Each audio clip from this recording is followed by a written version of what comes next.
I was 27 years old, I left a very demanding job in management consulting for a job that was even more demanding, teaching.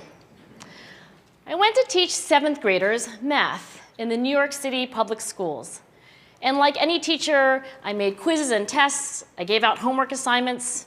When the work came back, I calculated grades. What struck me was that IQ was not the only difference between my best and my worst students. Some of my strongest performers did not have stratospheric IQ scores. Some of my smartest kids weren't doing so well. And that got me thinking. The kinds of things you need to learn in 7th grade math, sure, they're hard. Ratios, decimals, the area of a parallelogram. But these concepts are not impossible. And I was firmly convinced that every one of my students could learn the material if they worked hard and long enough. After several more years of teaching, I came to the conclusion that what we need in education is a much better understanding of students and learning from a motivational perspective, from a psychological perspective. In education, the one thing we know how to measure best is IQ. But what if doing well in school and in life depends on much more than your ability to learn quickly and easily?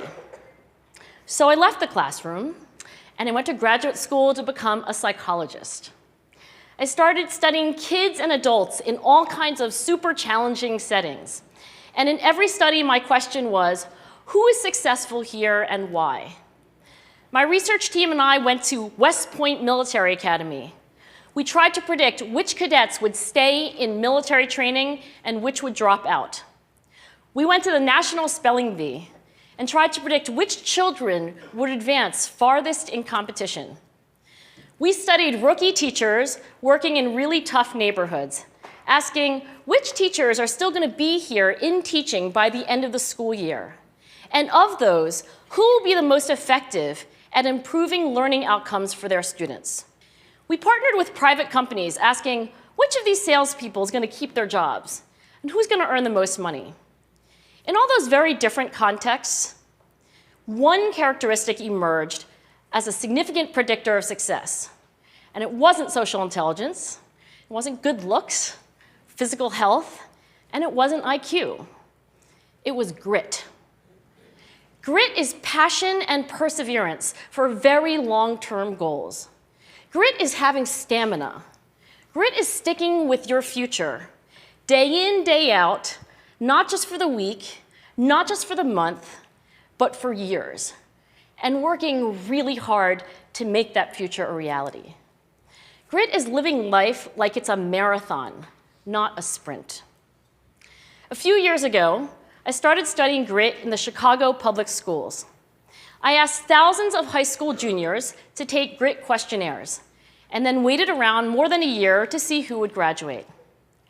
Turns out that grittier kids were significantly more likely to graduate, even when I matched them on every characteristic I could measure, things like family income, standardized achievement test scores, even how safe kids felt when they were at school.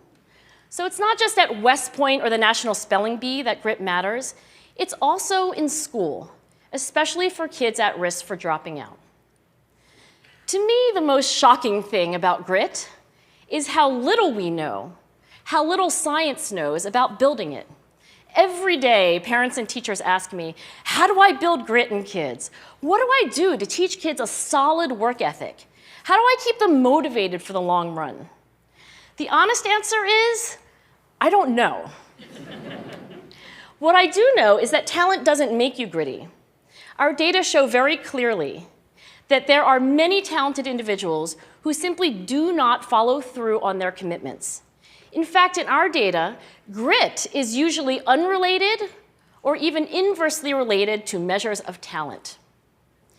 So far, the best idea I've heard about building grit in kids is something called growth mindset.